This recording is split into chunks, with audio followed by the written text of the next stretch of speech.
Azərbaycan futbolu üçün önəmli bir günü arxada qoyduq. Dünən Azərbaycan Kubokunun yarımfinal mərhələsinin cavab görüşləri keçirildi. Günün ilk qarşılaşmasında Tofiq Bəhramabadın Respublika stadionunda Qarabağ Araz Naxçıvanı qonaq etdi.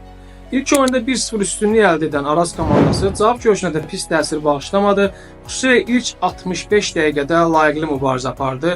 Yalnız 65-ci dəqiqədə Yasin Benziyanın vurduğu qol Elmar Baxşıyevin yetirmələrinin mübarizə əzmini qırmış oldu və ardınca gələn digər qollar Ağdam təmsilçisinin 3-0 hesablı inamlı qələbə ilə finala vəsiqəsini təmin etmiş oldu. Matça damğasını vuran adam isə oyunun baş hakimi Rəvan Həmzəzadə oldu. Onun bir neçə epizodda verdiyi qərarlar müzakirələrə yol açdı. Məsələn, bir epizodda Toral Bayramov Araz Naxçıvanın bəlkə də təkbətəkə gedəcək epizodda əllə müdaxiləsi oldu.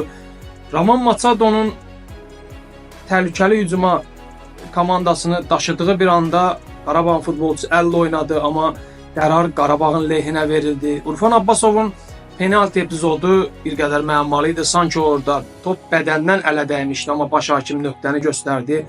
Amma bu epizodların fonunda xüsusilə bir məqam daha çox danışıldı. Söhbət 44-cü dəqiqədə Yasin Benziyanın Araz Naxçıvan orta saha oyunçusu Jatobaya olan müdaxiləsindən gedir.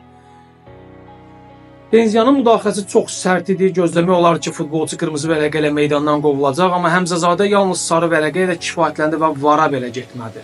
Mənə maraqlıdır, niyə?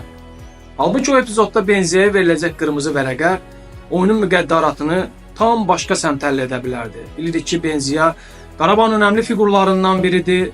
Həm onun meydandan çıxması, həm Qarabağın azlıqda qalması Araz Naxçıvanın bəlkə də finala yol açmış olacaqdı. Bugün bəlkə də Qarabağdan yox, finala vəsiqə qazanan Araz Naxçıvandan danışırdıq. Gözləyək. Mənə maraqlıdır, Af Hakimlər Komitəsinin sədri məhz bu epizoda hansı izahı verəcək? Rəvan Həmzədazadənin qırmızı vərəqəni verməməsinə nəyi səbəb göstərəcək? Mənim üçün şəxsən çox maraqlıdır. Gözləyək görək Devilekerin açıqlaması nə olacaq?